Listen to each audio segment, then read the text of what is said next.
상상 한번 해보세요. 어느 날 당신이나 당신 가족이 병원에서 그 두려운 진단을 받았습니다. 네. 그런데 당신 앞에 봉투가 두 개가 놓여 있어요. 하나를 여니까 3천만 원짜리 수표가 딱 들어있고, 아, 목돈이네요. 그렇죠. 그리고 다른 봉투에는 당신에게 간병이 필요한 동안 매달 100만 원씩 평생 보내주겠다는 약속이 적혀 있습니다. 둘 중 하나만 가질 수 있다면 당신은 어떤 봉투를 집으시겠어요? 이거 시작부터 굉장히 어려운 질문인데요. 오늘 저희는 당신이 보내주신 자료를 통해서 애초에 이 질문이 왜 잘못되었는지부터 한번 파고 들어보려고 합니다. 네, 아주 흥미로운 시작이네요. 오늘 우리가 함께 살펴볼 자료가 10년 경력의 보험 설계사이자 또 노인복지사로 현장에서 직접 일해온 분이 작성한 블로그 글이거든요. 아, 이론만이 아니라 현장 경험이 풍부한 분이군요. 그렇죠. 최신 통계랑 수많은 상담 사례가 아주 생생하게 녹아있죠.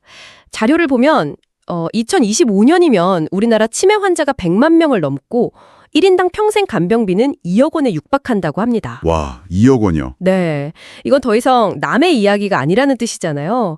그래서 오늘 우리는 진단비라는 목돈하고 월간 간병비라는 현금 흐름, 이 두 가지가 각각 어떤 의미를 갖는지, 그리고 당신의 미래를 위해 이걸 어떻게 활용해야 하는지 좀 깊이 있게 이야기 나눠보겠습니다. 좋습니다. 그럼 바로 그 두 개의 봉투, 두 가지 선택지부터 하나씩 열어보죠. 첫 번째는 일시금으로 받는 치매 진단비. 이건 진단을 받으면 바로 목돈이 나오는 방식이죠. 네, 맞습니다. 자료에서는 보통 1,000만 원에서 한 3천만 원 사이를 이야기하더라고요. 맞아요. 이 진단비의 가장 큰 역할은 초기 청격 흡수라고 볼 수 있어요. 초기 충격 흡수요? 네, 갑작스러운 진단으로 온 가족이 정신적으로 또 경제적으로 혼란에 빠졌을 때 이 목돈이 일종의 완충제가 되어지는 거죠. 당장 필요한 정밀 검사비나 초기 약값, 간병 환경을 만들기 위한 비용으로 쓸 수도 있고요. 아, 그리고 무엇보다 중요한 건 이 돈이 가족들에게 상황을 받아들이고 앞으로의 긴 간병 계획을 세울 수 있는 그 최소한의 시간을 벌어준다는 점입니다. 단순히 그냥 병원비를 넘어서는 의미가 있군요. 가족들이 다 같이 모여서 우리 앞으로 어떻게 해야 하지? 이 어려운 대화를 시작할 수 있게 해주는 뭐랄까 일종의 시드머니 같은 역할이네요. 정확해요. 바로 그 비재정적인 준비를 시작하게 하는 재정적 도구인 셈이죠. 하지만 이 방식의 명확한 한계도 생각해봐야 합니다. 한계요? 네, 이 블로그 글의 저자가 지적하듯이 치매 간병은 평균 5년에서 길게는 8년 이상 이어지는 장기전, 마라톤이거든요. 그렇죠. 처음에 받은 3천만 원으로 이 긴 시간을 버텨낼 수 있을까요? 아마 쉽지 않을 겁니다. 몇 달 안에 소진될 가능성이 높죠. 일시금만으로는 버틸 수 없다. 그럼 결국 매달 꾸준히 들어오는 돈, 그러니까 두 번째 봉투인 월간 간병비의 역할이 중요해지는 거겠네요. 이건 구체적으로 어떻게 도움이 되나요? 이건 매달 월급처럼 혹은 연금처럼 따박따박 돈이 들어오는 방식입니다. 자료에서는 월 50만 원에서 150만 원 정도가 일반적이라고 하는데요. 네. 이 방식의 핵심은 치매 간병이라는 문제의 본질에 더 가깝다는 겁니다. 간병은 한 번 시작되면 매달 고정 지출이 발생하거든요. 그렇죠. 매달 돈이 나가죠. 간병인을 쓰거나 시설에 들어갈 경우에 월 평균 200만 원에서 300만 원이 든다고 하니 이 비용은 가정경제에 엄청난 부담이죠. 월간 간병비는 이 부담을 계속해서 덜어주면서 가계의 현금 흐름이 마르지 않게 하는 역할을 하는 거고요. 그런데 자료를 보니까 월간 간병비는 장기요양 등급을 받아야만 지급이 시작된다고 나와 있더라고요. 잠깐만요. 장기요양 등급, 이게 정확히 뭔가요? 처음 듣는 분들을 위해서 간단히 짚고 넘어가면 좋을 것 같아요. 네, 아주 중요한 포인트입니다. 이건 국가에서 운영하는 노인 장기요양보험 제도에 따라서 신체나 인지 기능이 떨어져서 혼자 생활하기 어려운 어르신께 부여하는 등급이에요. 아, 국가에서 주는 등급이군요. 맞습니다. 1등급부터 5등급, 그리고 인지 지원 등급까지 있는데 이 등급 판정을 받아야만 보험사에서 약속한 월 간병비를 지급하기 시작하는 거죠. 아하. 한마디로 국가가 공인하는 돌봄 필요 인증서 같은 겁니다. 그래서 치매 진단을 받았다고 바로 돈이 나오는 게 아니라 이 등급을 받을 때까지는 시간이 좀 걸릴 수 있다는 점을 알아두셔야 해요. 알겠습니다. 진단비는 초반에 큰 도움이 되지만 오래가지 못하고 월간 간병비는 꾸준하지만 지급 시작까지 조건이 있군요. 그렇다면 월간 간병비는 완벽한 대안인가요? 혹시 이 방식에도 우리가 생각지 못한 함정이나 단점은 없을까요? 좋은 질문입니다. 월간 간병비의 단점이라면 앞서 말한 지급 시점의 문제도 있고 또 물가 상승을 따라가지 못할 수 있다는 점을 들 수 있겠죠. 아, 물가. 네, 지금 가입한 월 100만 원이 20년, 30년 뒤에도 지금과 같은 가치를 가질 수는 없으니까요. 그래서 이 두 가지 방식은 서로의 단점을 보완해주는 관계로 봐야 합니다. 아, 그래서 이 글의 저자도 둘 중 하나를 고르라고 하지 않고 현명한 조합을 이야기하는 거군요. 바로 그거죠. 마치 집을 구할 때 초기에 튼돈이 드는 계약금하고 매달 꾸준히 내야 하는 월세가 둘 다 필요한 것처럼요. 아, 좋은 비유네요. 거기에 하나 덧붙이자면 여기서 계약금, 즉 진단비는 예상치 못한 인테리어 비용까지 포함된 개념으로 봐야 합니다. 인테리어 비용이요? 네, 갑자기 환자를 위해서 집 문턱을 없애거나 화장실에 안전바를 설치하거나 의료용 침대를 들여놓는 등 초기 환경을 조성하는 데 생각보다 큰 비용이 들거든요. 아, 그렇겠네요. 진단비는 바로 이런 급한 불을 끄는 데 쓰고 월세, 즉 월간 간병비로는 장기적인 생활을 유지해 나가는 거죠. 그렇군요. 이 블로그 글에서 아주 구체적인 기준점까지 제시해서 인상 깊었어요. 여러 보험사 상품을 비교할 때 진단비 3천만 원 더하기 월간 간병비 100만 원. 이걸 기준으로 견적을 받아보라고 주원하던데요. 네, 이건 꽤 실용적인 팁인 것 같습니다. 네, 굉장히 현실적인 접근법입니다. 왜 이 숫자인지 분석을 해보면 진단비 3천만 원은 앞서 말한 초기 검사, 치료, 간병 환경 조성, 그리고 가족들이 잠시 일을 쉬고 상황을 정리하는 데 필요한 최소한의 비용을 상징합니다. 네, 그리고 월 100만 원은 평균 간병비 200에서 300만 원의 약 30에서 50%를 감당하면서 가게의 허리가 휘는 것을 막아주는 안전장치 역할을 하죠. 아하, 일종의 마지노선 같은 거네요. 맞습니다. 이 기준을 가지고 여러 상품을 비교하면 각 보험사가 어떤 부분에 강점이 있는지, 내 예산 안에서 최적의 조합은 무엇인지 명확하게 파악할 수 있습니다. 와, 40대하고 60대의 보험료 차이가 3배 이상이라니 이 숫자는 정말 충격적인데요. 사실 저도 아직 먼 얘기라고 생각했는데 이 자료를 보니까 정신이 번쩍 듭니다. 그렇죠. 여기서 저자가 정말 중요하게 강조하는 포인트가 나오죠.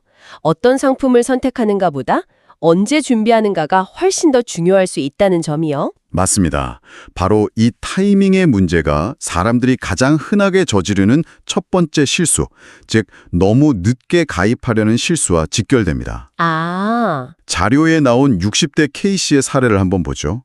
K씨는 40대 때 월 5만 원이면 충분했을 보험을 계속 미루다가 62세에 알아보니 월 보험료가 18만 원을 훌쩍 넘었고 심지어 5년 전 고혈압 약을 복용한 기록 때문에 특정 질병에 대한 보장은 제외되는 부담보까지 잡혔다고 합니다. 아이고. 그분이 상담하면서 가장 크게 후회한 게 그때 할 걸이라는 말이었다고 하죠. 듣기만 해도 안타깝네요.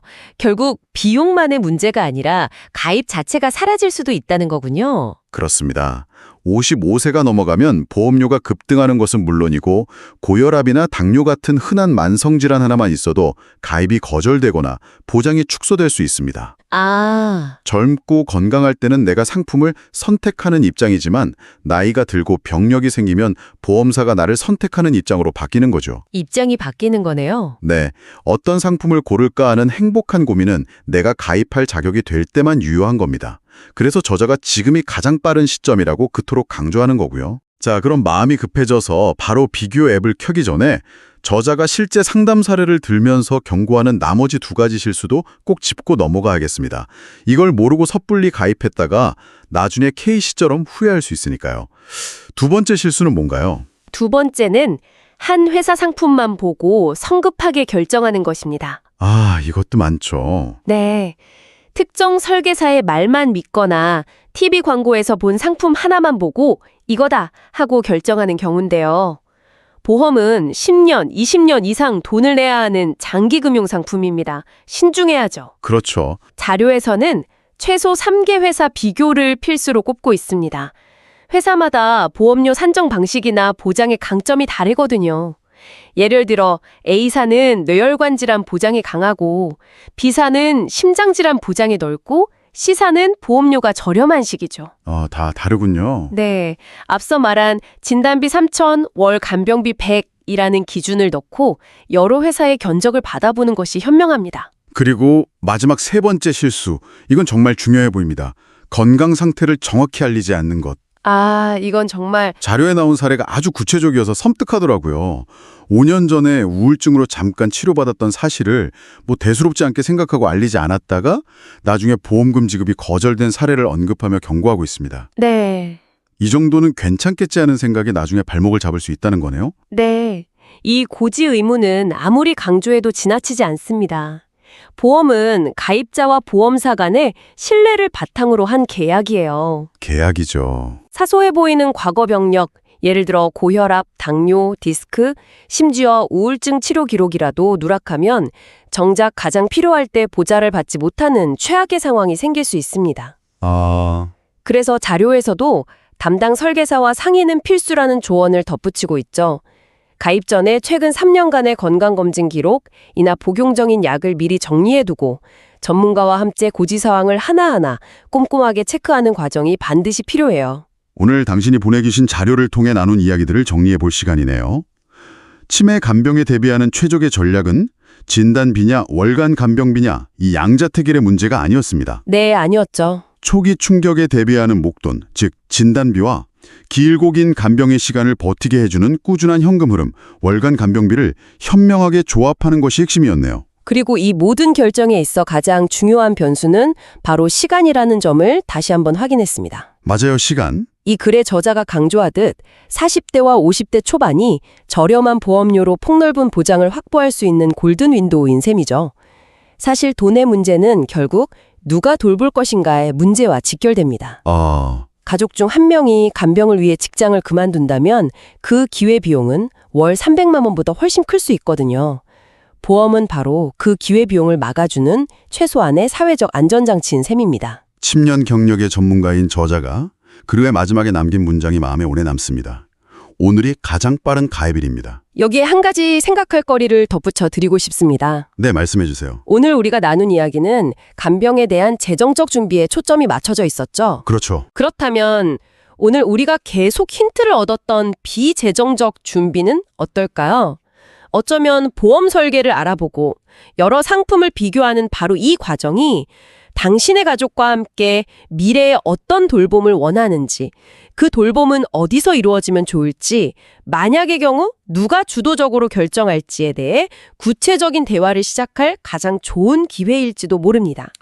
대화의 시작점이 될 수 있겠네요. 네, 보험은 결국 가족이 함께 그린 그 계획을 실행에 옮기기 위한 가장 현실적인 도구가 되어줄 테니까요.